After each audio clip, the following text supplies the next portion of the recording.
नमस्कार दोस्तों, आपका इस मेरे गांव मेरा स्वाभिमान चैनल पर फिर से स्वागत है, अभिनंदन है। दोस्तों, आज हम उत्तर भारत के हरियाणा प्रांत के रोहतक डिस्ट्रिक्ट के गांव बरहान के सरजमी पर हैं, जहां पर आप देख रहे हैं यहाँ के बैकग्राउंड में कि ये खेत खलिहान में हैं और यहाँ पर जो कृषक है अपनी खेती का मुआवजा, अपनी खेती का संभाल, अपनी खेती की कटाई पर लगा हुआ है। और वहीं साथ साथ में जो ज़रूरतमंद इंसान होते हैं वो भी अपने भरण पोषण के लिए सालाना जो कमाई होती है, जो गेहूं की उपज है, उसकी कटाई के वक्त में जो मेहनताना करके उस गेहूं को साल भर के लिए संजोता है, इकट्ठा करता है, उसमें मेहनत भर मज़दूर, किसान और कृषक जो अपनी रोज़मर्रा में लगे हुए हैं, सब अपने अपने खेतों में लगे हुए हैं, जो कि आप देख सकते हैं। उसी के संदर्भ में ये धरातल पर आकर एक सर्वे या एक रिपोर्ट आप कह सकते हैं, उसी के संदर्भ में ये वीडियो बनाई गई है, जो कि सर्वे करने के लिए आए हैं।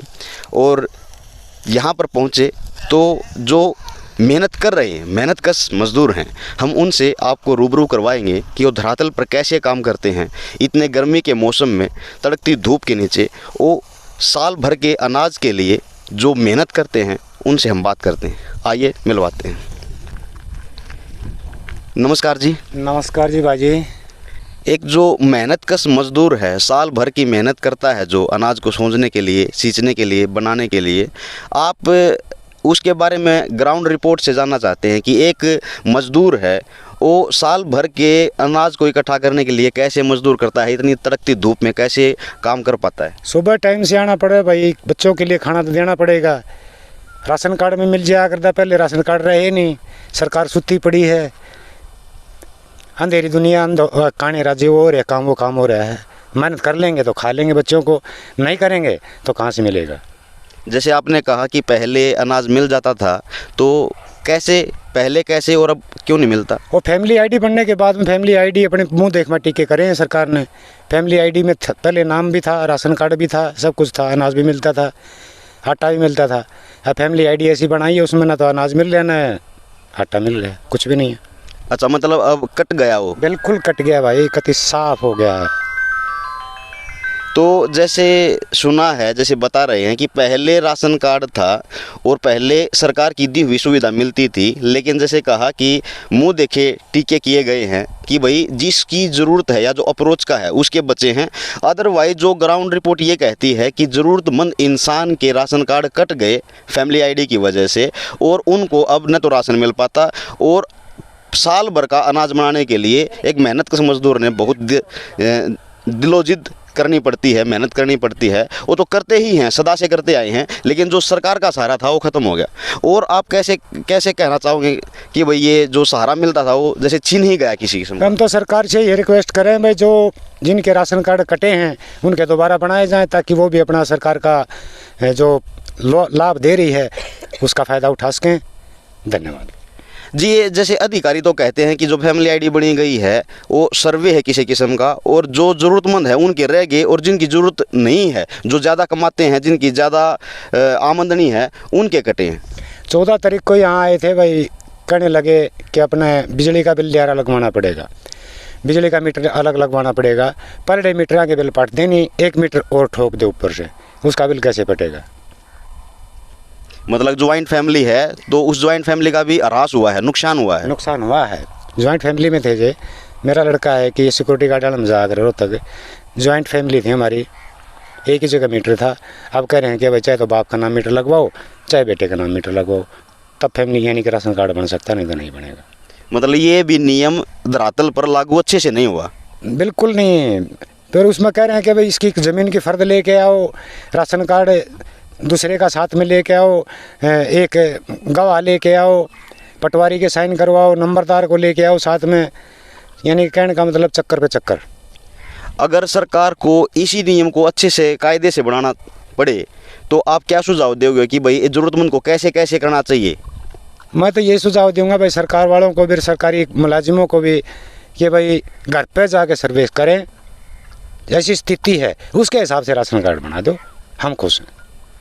जैसे लोग बोलते हैं कि भाई जिस घर में आज बाइक है तो वो बाइक वालों का भी राशन कार्ड कटेगा। ये अखबार में भी आई है, मनोहर लाल खट्टर ने भी ये चीज़ न्यूज़ में दी है कि भाई जिस घर में बाइक है, बाइक का संसाधन है, सुविधा है, उनके भी राशन कार्ड कटेंगे। क्या ये बात अच्छी है? जो सड़कों के ऊपर झोपड़ी डाल के रहते हैं, बाइक तो उनके पास भी मिलती है। ये तो खामखाई में न बनाने वाली बात है। मतलब किस्त पे भी ले लेते हैं, पैसे ना हो तो भी एक सुविधा को लेने के लिए लोग कैसे भी लेते हैं, ताकि आज की जनरेशन को देखते हुए बाइक घर में बहुत ज़रूरी हो गई है। बच्चा है, बीमार हो जाए, स्कूल में लेके जाना पड़ता है, स्कूल से लेके आना पड़ता है, भाई खेत में तैयार लेके आना पड़ा है, खेत में छोड़ के आने पड़े हैं, तो बाइक तो ज़रूरी है। ये तो पाबंदी नहीं चलेगी। मतलब ये नजराना सरकार को भी बदलना पड़ेगा। बिल्कुल बदलना पड़ेगा भाई। ये तो नजराना गलत है सरकार का। ये जो दृष्टि है कि भाई बाइक है, इसके 3-4 कूलर चले हैं, पंखे चले हैं, ये गलत है। हाँ, इवन पहले ये भी होता था जिसकी LED है, LCD है और जिसके घर में TV है तो उनके भी राशन कार्ड की सुविधा नहीं मिल पाती। मैं ये कहता हूँ, मैं दिल्ली में जाके देखो, यहाँ सड़कों के ऊपर रोड तक जाके देखो, मदीना में भी झुग्गियाँ पड़ी हुई हैं, उनके भी LCD चली हुई हैं, उनके भी बाइक खड़ी हैं बाहर का आगे, रेडी भी खड़ी हैं, कार भी खड़ी हैं। ये बात है।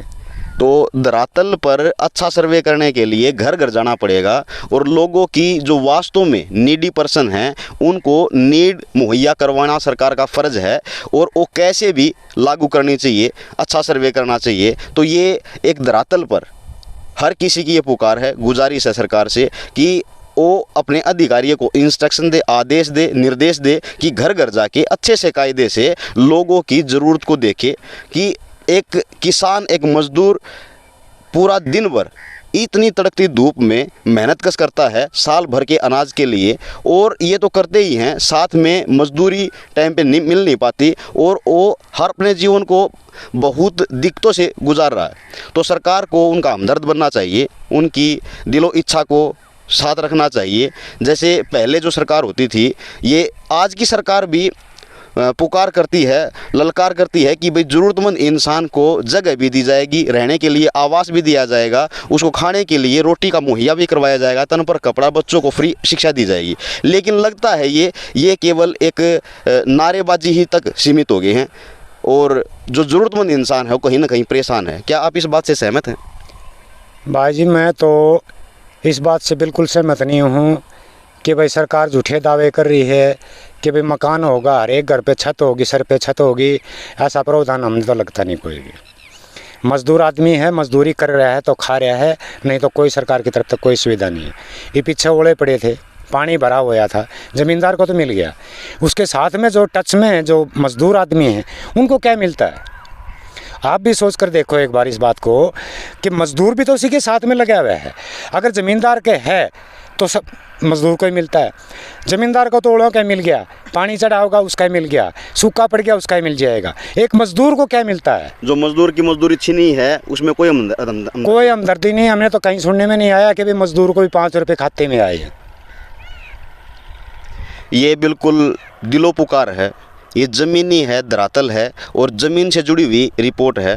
तो आप भी अपने अधिकारी, अपने नज़दीकी जो अफसर हैं और जो नेतागण हैं जो इलेक्शन के टाइम पे पुकार करते हैं, उन तक ये बात पहुंचाओ कि वास्तव में धरातल पर मजदूर, किसान और जो बेसहारा है वो उनकी पुकार है कि उनको दिलो करीब से देखा जाए, उनकी हालत को देखा जाए, नजराना उन पे हो और उनकी जो ज़रूरत है उनको पूरा किया जाए। मिलते हैं किसी इसी धरातल से जुड़ी हुई रिपोर्ट के साथ, तब तक के लिए नमस्कार, जय हिंद।